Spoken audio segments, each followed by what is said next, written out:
अस्सलामुअलैकुम, welcome to ECL easy computing lectures. आज के लेक्चर के अंदर हम बात करेंगे नेव बेस क्लासीफायर की और हम साथ एक एग्जांपल को सॉल्व करेंगे। आज का लेक्चर स्टार्ट करने से पहले चैनल को लाइक करें, शेयर करें और सब्सक्राइब करें। बहुत शुक्रिया। आज के लेक्चर के अंदर हम बात करेंगे बेसियन क्लासीफायर की हिस्ट्री के ऊपर और उसके बाद डिस्कस करेंगे कि जो बेसियन क्लासीफायर हैं वो होते क्या हैं, और उसके बाद हम एक न्यूमेरिकल क्वेश्चन लेंगे, एग्जांपल लेंगे, उसको सॉल्व करेंगे, उसके ऊपर बेसियन जो थ्योरम है वो अप्लाई करेंगे। अब बढ़ते हैं लेक्चर की तरफ। जो बेस थ्योरम का उसका जो नाम जो बेस थ्योरम रखा गया वो थॉमस बेस की वजह से रखा गया। थॉमस बेस ने 18th सेंचुरी के अंदर प्रोबेबिलिटी और डिसीजन थ्योरी के अंदर काम किया सबसे पहले, और ये जो बेसियन क्लासीफायर्स हैं ये एक्चुअली स्टैटिस्टिकल क्लासीफायर कंसीडर किए जाते हैं क्योंकि इनके अंदर प्रोबेबिलिटीज वगैरह यूज होती हैं। जो बेसियन क्लासीफायर्स हैं इनकी डिफरेंट टाइप्स हैं, लेकिन जो आज का लेक्चर है इसके अंदर हम सिर्फ नेव बेस की बात करेंगे। और ये जो क्लासीफायर हैं वो क्या करते हैं कि ये प्रिडिक्ट कर सकते हैं क्लास मेंबरशिप प्रोबेबिलिटीज को, such as the probability that a given tuple belongs to a particular class. यानी इससे मुराद ये है कि सपोज कर लें कि आपके पास एक सैंपल है, तो ये बताएगा कि वो जो सैंपल है वो कोई भी क्लास है, क्लास A B C, उससे बिलोंग करेगा कि नहीं, ये उसकी प्रोबेबिलिटी को बताएगा। जैसे सपोज कर लें कि हम एक आयरस डाटा सेट की बात करें, तो हमने पहला सैंपल उसके अंदर ले लिया, तो उसके अंदर अब क्या है कि वो जो फर्स्ट सैंपल है उसकी कितनी प्रोबेबिलिटी है कि वो आयरस टोसा क्लास से बिलोंग करेगा या नहीं करेगा। तो इसके अंदर क्या करते हैं, हम प्रिडिक्ट करते हैं, यानी इसकी प्रोबेबिलिटी कितने % हो सकती है। तो इसके लिए हम फिर बेस थ्योरम का इस्तेमाल करते हैं। जो बेसियन क्लासिफिकेशन है वो बेस करती है बेस थ्योरम के ऊपर, और जो बेसियन क्लासीफायर्स हैं ये बहुत वेल नोन है अपनी हाई एक्यूरेसी की वजह से और स्पीड की वजह से, स्पेशली जब हम इनको इम्प्लीमेंट करते हैं लार्ज डेटाबेसेस के ऊपर। अब जो नेव बेस का टर्म है, जो नेव बेस क्लासीफायर है, वो क्या करते हैं, वो अज्यूम करते हैं effect of N attribute value on a given class is independent of the value of the other attribute. अब एक्चुअली देखा जाए तो इनको हम सिंपली बेसियन क्लासीफायर कहते हैं। इनके लिए नेव का वर्ड इसलिए यूज किया जाता है क्योंकि इसके अंदर हम ये एजम्पशन करते हैं कि जो भी हमारे फीचर्स हैं जिनको आप मेजर कर रहे हैं वो एक दूसरे के ऊपर डिपेंडेंट नहीं है। वो जितने भी फीचर्स हैं वो सारे क्या है, इंडिपेंडेंट हैं। तो ये जो एजम्पशन की जाती है एक्चुअली इसको नेव का नाम दिया जाता है, क्योंकि इसके अंदर हम ये एग्जम्प्ट करके चलते हैं कि जो भी फीचर्स इसके अंदर मेजर किए जाते हैं वो एक दूसरे के ऊपर डिपेंड नहीं करते, तो इसलिए इसका नाम नेव बेस रखा गया। अब हम आगे बढ़ते हैं न्यूमेरिकल क्वेश्चन की तरफ और देखते हैं कि किस तरह हम एक डाटा सेट को लेके उसके ऊपर बेस थ्योरम को अप्लाई करेंगे। सबसे पहले हमारी जो गिवन प्रॉब्लम है उसको अंडरस्टैंड करते हैं। इसके अंदर हमें कहा जा रहा है कि आपने नेव बेस एल्गोरिथम को अप्लाई करना है जो भी डाटा सेट हमारे पास गिवन है उसके ऊपर, और प्रेडिक्ट करना है आउटकम को for a car is equal to red, domestic and SUV। Actually इसके अंदर हमें यह कहा जा रहा है कि इस डाटा सेट के अंदर ये हमारे पास 10 सैंपल दिए गए हैं जिनके आपके पास 3 एट्रीब्यूट्स हैं और एक क्लास लेबल है जिसको हम कहते हैं स्पेशल एट्रीब्यूट्स, जिसके अंदर जो पहला एट्रीब्यूट है वो कलर है, फिर दूसरा टाइप है, तीसरा ओरिजिन है और चौथा है स्टोलन, जिसे हम कहते हैं क्लास लेबल या स्पेशल एट्रीब्यूट। अब हमने करना क्या है कि हमें एक टेस्ट केस दे दिया गया जिसके अंदर हमें बताया गया कि एक कार है जो रेड है, डोमेस्टिक है और SUV है। तो हमने ये आइडेंटिफाई करना है इस ओरिजिनल डाटा को यूज करके कि क्या ये कार चोरी की है या नहीं है।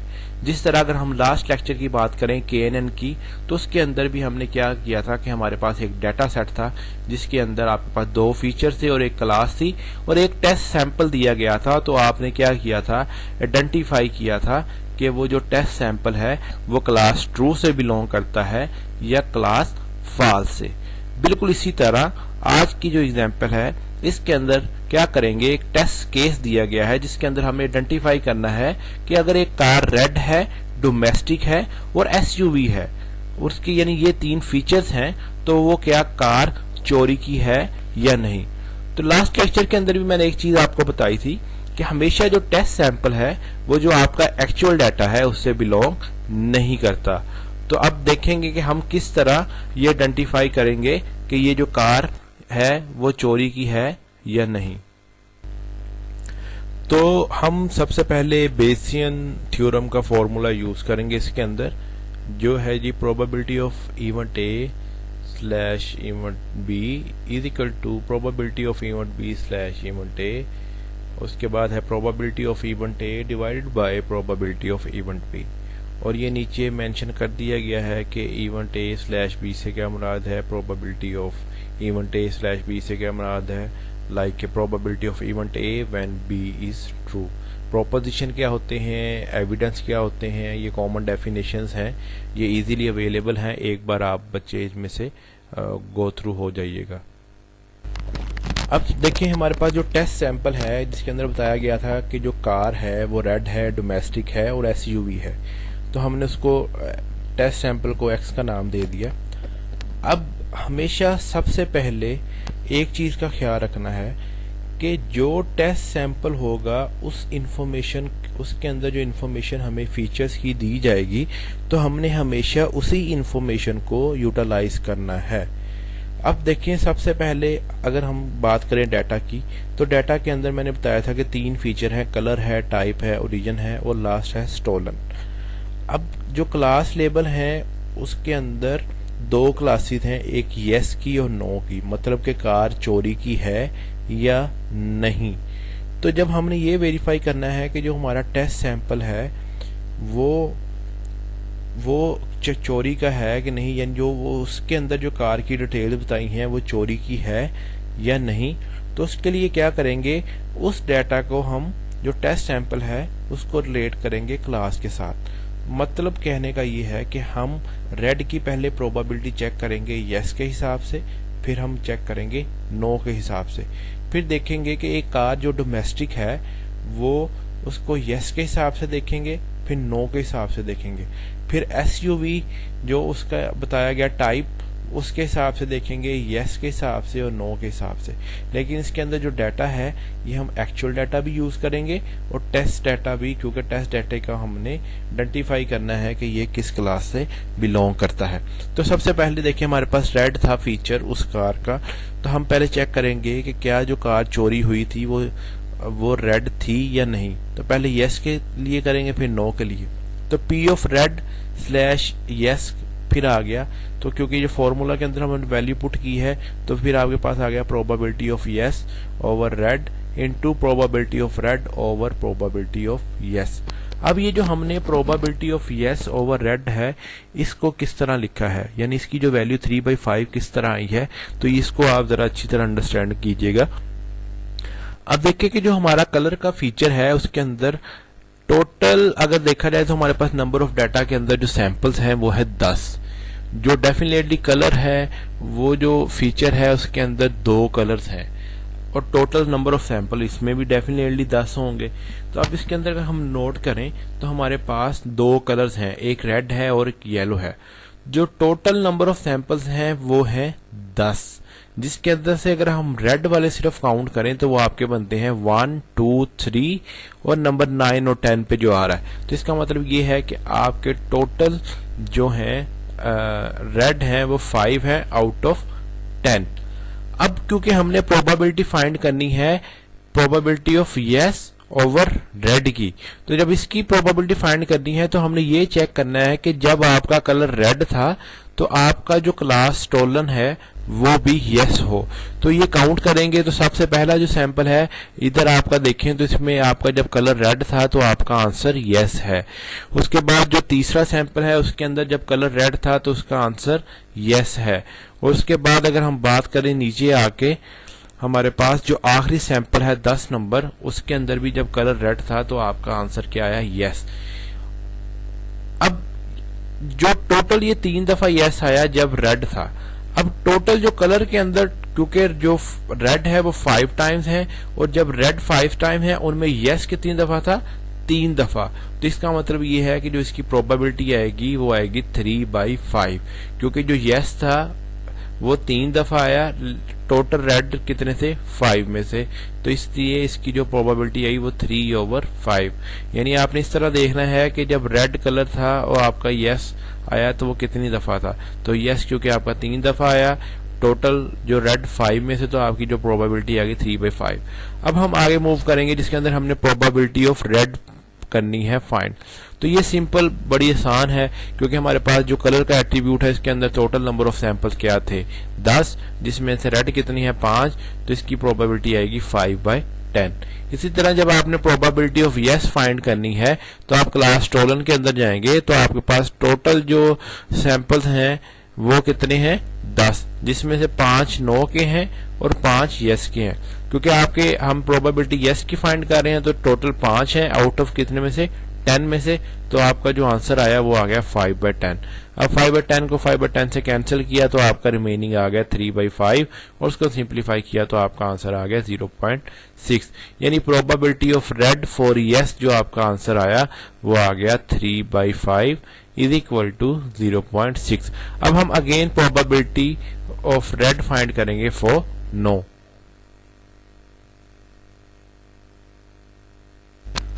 अब हम प्रोबेबिलिटी रेड की नो के हिसाब से चेक करने जा रहे हैं। तो अगेन हम डेटा सेट का इस्तेमाल करेंगे, इसलिए मैंने हर स्लाइड के अंदर डाटा आपको लिखा है ताकि आपको बैक ना जाना पड़े। अब probability of red for no के लिए अगेन फॉर्मूला में वैल्यू पुट की तो आपको चाहिए आएगा probability of no over red into probability of red divide by probability of no. अब हमने ये चेक करना है कि कितनी बार आपका जब कलर नो था रेड था तो जो आपका आंसर है वो नो आ रहा है। तो जब आप टेबल से देखेंगे तो आपका जो सैंपल नंबर 2 है और जो आपका सैंपल नंबर 9 है वो आपका कलर रेड था और आपका आंसर नो आया। और टोटल क्योंकि जो रेड हैं वो 5 हैं आउट ऑफ 10 कलर के अंदर, तो इसका मतलब ये है कि जो आपकी प्रोबेबिलिटी है वो आई 2/5। अब इसके बाद प्रोबेबिलिटी ऑफ रेड जब हमने फाइंड करनी है तो अगेन देखें कलर के अंदर टोटल 10 कलर है और जो रेड है वो 5 टाइम्स आ रहा है, तो आपकी जो प्रोबेबिलिटी है 5/10। इसी तरह प्रोबेबिलिटी ऑफ नो के अंदर देखें 10 सैंपल हैं जिसके अंदर यस 5 दफा आ रहा है, नो 5 दफा आ रहा है, तो जो नो की प्रोबेबिलिटी है वो भी अगेन 5/10 आ गई। तो अगेन जब इसको हम सिंप्लीफाई करेंगे तो 5/10 से 5/10 कैंसिल, तो आपके पास आंसर आया 2/5 दैट इज इक्वल टू 0.4। अगर आपको किसी भी स्टेज पे इस बात की समझ ना लगे तो आप बराए मेहरबानी वीडियो के नीचे कमेंट कीजिएगा ताकि आप लोगों को उसका फिर आंसर दे दिया जाए। अब हम डोमेस्टिक की यस के हिसाब से प्रोबेबिलिटी चेक करेंगे, डोमेस्टिक की नो के हिसाब से, क्योंकि जो हमारी टेस्ट सैंपल है उसके अंदर जो कार है उसका बताया गया है कि रेड थी, डोमेस्टिक थी और एसयूवी थी, तो इसलिए हम अब डोमेस्टिक की यस के लिए प्रोबेबिलिटी देखेंगे और डोमेस्टिक की नो के लिए। तो फॉर्मूला के अंदर हम सबसे पहले है probability of yes over domestic. तो वो किस तरह फाइंड करेंगे, आप टेबल में जाएंगे, टेबल में ओरिजिन में, क्योंकि ये डोमेस्टिक थर्ड एट्रीब्यूट है, तो आप देखेंगे कि डोमेस्टिक कितनी दफा यस था तो 7 डोमेस्टिक आया। यानी देखें कि जो ओरिजिन है डोमेस्टिक है और कितनी दफा वो क्लास यस से बिलोंग कर रहा है। डोमेस्टिक यस आपका सैंपल 1 है, उसके बाद जो डोमेस्टिक यस है वो आपका तीसरा सैंपल है, तो ये 2 दफा रिपीट हुआ। और साथ काउंट ये करें कि जो डोमेस्टिक है वो कितनी दफा आ रहा है आउट ऑफ 10 सैंपल, 1 2 3 4 5, जो डोमेस्टिक है 5 टाइम्स आ रहा है आउट ऑफ 10, तो इसका मतलब ये हुआ। और डोमेस्टिक यस के लिए कितनी दफा आ रहा है, 2 दफा। तो इसका मतलब ये है कि जो आपकी प्रोबेबिलिटी आएगी वो 2/5 आएगी, क्योंकि जो डोमेस्टिक है आउट ऑफ 10 कितनी दफा आ रहा है, 5 दफा, और उस डोमेस्टिक में जो यस आ रहा है वो आपका 2 दफा आ रहा है। तो इसलिए आपकी जो प्रोबेबिलिटी है वो 2/5 आएगी। उसके बाद प्रोबेबिलिटी ऑफ डोमेस्टिक, तो उसके लिए आपने सिर्फ इस फीचर वाला जो थर्ड फीचर और रीजन उस पर रहना है। उसमें आपको पता है कि आपके टोटल नंबर ऑफ सैंपल कितने हैं, 10, उसमें से जो डोमेस्टिक है वो कितने हैं, 5। तो आपकी जो प्रोबेबिलिटी है 5/10। इसी तरह प्रोबेबिलिटी ऑफ यस वो वही सेम रहेगी कि आपके पास 10 सैंपल है जिसके अंदर 5 यस हैं, 5 नो है। तो इसका मतलब ये है कि जो आपकी प्रोबेबिलिटी है वो आ गई 5/10। तो अब इसके अंदर भी 5/10 से कैंसिल करेंगे तो आपका आंसर आ गया 0.4। अब इसी तरह नेक्स्ट स्लाइड के अंदर हम फाइंड करेंगे डोमेस्टिक की नो के लिए। डोमेस्टिक की नो के लिए जब प्रोबेबिलिटी निकालेंगे, अगेन फॉर्मूला के अंदर वैल्यू पुट की, नो बाय डोमेस्टिक है। अब अगेन आप थर्ड जो है फीचर उसमें जाएंगे, डोमेस्टिक को नो के लिए काउंट करेंगे तो आपका 3/5 आया, और probability of domestic 5/10। Again probability of no out of 10, क्योंकि स्टोलन क्लास के अंदर 5 दफा नो आ रहा है, 5 दफा यस आ रहा है, तो नो 5 दफा आ रहा है, तो आउट ऑफ 10 ये आपकी प्रोबेबिलिटी ऑफ नो आएगी 5/10। इसको आप सिंप्लीफाई करेंगे तो आपका जो आंसर आया probability for domestic by no वो आपकी आ गई 0.6। अब टेस्ट केस के अंदर हमारे पास जो तीसरा फीचर था उस कार का वो था एसयूवी। अब एसयूवी की यस के हिसाब से प्रोबेबिलिटी फाइंड करेंगे और नो के हिसाब से। अगेन एसयूवी ओवर यस में प्रोबेबिलिटी आएगी यस ओवर एसयूवी, और साथ आ गई probability SUV of over probability of yes. अब क्योंकि जो एसयूवी है वो टाइप से बिलोंग करता है, अब टोटल अगर आप देखें तो एसयूवी आ रहा है 4 दफा। उसमें से हमने ये चेक करना है कि जो 4 दफा है उसमें जो क्लास है यस कितनी दफा आ रही है, तो वो 1 दफा आ रही है। तो इसका मतलब ये है कि वो फिर क्या होगी, इसकी प्रोबेबिलिटी हमारी यस बाई एसयूवी की आ गई 1/4। उसके बाद हम चेक करेंगे प्रोबेबिलिटी ऑफ एसयूवी। अब देखें टोटल 10 सैंपल है जिसमें एसयूवी 4 दफा आ रहा है, जो स्पोर्ट्स टाइप है वो 6 दफा आ रही है। तो प्रोबेबिलिटी ऑफ एसयूवी क्या होगी फिर 4/10 यानी 4/10। इस तरह प्रोबेबिलिटी ऑफ यस है वो क्या आ रही है, अगेन वो आएगी आपकी 5/10। जब आप इसको सिंप्लीफाई करेंगे तो आपका आंसर आ गया 0/2। इसी तरह अब नेक्स्ट स्लाइड में हम probability of SUV by no find करेंगे। अब जब हम प्रोबेबिलिटी एसयूवी की नो के हिसाब से चेक करेंगे, अगेन आप टेबल में आएंगे, सेकंड टाइप के अंदर देखेंगे टोटल एसयूवी देखें 4 दफा आ रहा है, और इसमें नो कितनी दफा आ रहा है, सैंपल नंबर 6 के अंदर नो आ रहा है, उसके बाद सैंपल नंबर 8 के अंदर नो आ रहा है, और सैंपल नंबर 9 के अंदर भी नो आ रहा है। तो इसका मतलब ये है कि 3 दफा नो आ रहा है आउट ऑफ 4 एसयूवी। तो इसका मतलब ये है कि आपकी प्रोबेबिलिटी नो फॉर एसयूवी आ गई 3/4। इसके बाद प्रोबेबिलिटी ऑफ एसयूवी की वी के लिए क्या करेंगे, टाइप में आएंगे, टोटल 10 है जिसके अंदर 6 दफा स्पोर्ट आ रहा है, 4 दफा एसयूवी आ रहा है, तो आपकी प्रोबेबिलिटी आ गई 4/10। इसी तरह प्रोबेबिलिटी ऑफ नो आपकी आ गई 5/10। आपने इसको सिंप्लीफाई कर दिया तो आपका आंसर क्या आ गया 0.6। मतलब ये कि हमारे पास जो टेस्ट सैंपल था उसके अंदर आपने जो कलर था रेड, जो उसके डोमेस्टिक थी उसकी ओरिजिन था, और जो उसकी टाइप थी उसकी क्लास के हिसाब से हमने यस और नो के हिसाब से सारों की प्रोबेबिलिटी फाइंड कर ली। अब हमने यस के लिए तीनों की प्रोबेबिलिटी भी निकाल ली है, सैंपल की यानी रेड की यस के हिसाब से, डोमेस्टिक की यस के हिसाब से, और एसयूवी की डोमेस्टिक के हिसाब से। अब और हमने जो हमारी नो के हिसाब से भी तीनों की प्रोबेबिलिटी निकाल ली। अब हमने क्योंकि ये आइडेंटिफाई करना है कि ये कार चोरी की है कि नहीं, तो जो यस वाली प्रोबेबिलिटीज आई हैं उनको आपस में मल्टीप्लाई कर देंगे, और जो नो वाली प्रोबेबिलिटीज आई हैं उनको आपस में मल्टीप्लाई कर देंगे। तो जब हमने मल्टीप्लाई किया यस के लिए तो आपका आंसर आया 0.048, और जब आपने नो के लिए किया तो आपका आंसर आया 0.144। अब प्रोबेबिलिटी के अंदर जो हमारा बड़ा आंसर आ रहा है, बड़ी वैल्यू आ रही है, ग्रेटर वैल्यू आ रही है, वो नो के अंदर आ रही है। तो जिसका मतलब ये है कि प्रोबेबिलिटी की जो ये वैल्यू आई है उसकी बेस पे हम ये डिसीजन लेंगे कि ये जो कार है हमारी ये चोरी की नहीं है। उम्मीद करता हूं कि आपको आज के लेक्चर की समझ आई होगी। अगर फिर भी आपका इस वीडियो से रेलिवेंट कोई क्वेश्चन है तो प्लीज़ कमेंट लाजमी कीजिएगा और अपना फीडबैक लाजमी दीजिएगा। वीडियो को ख़त्म करने से पहले चैनल को लाइक करें, शेयर करें और सब्सक्राइब करें। Thank you very much.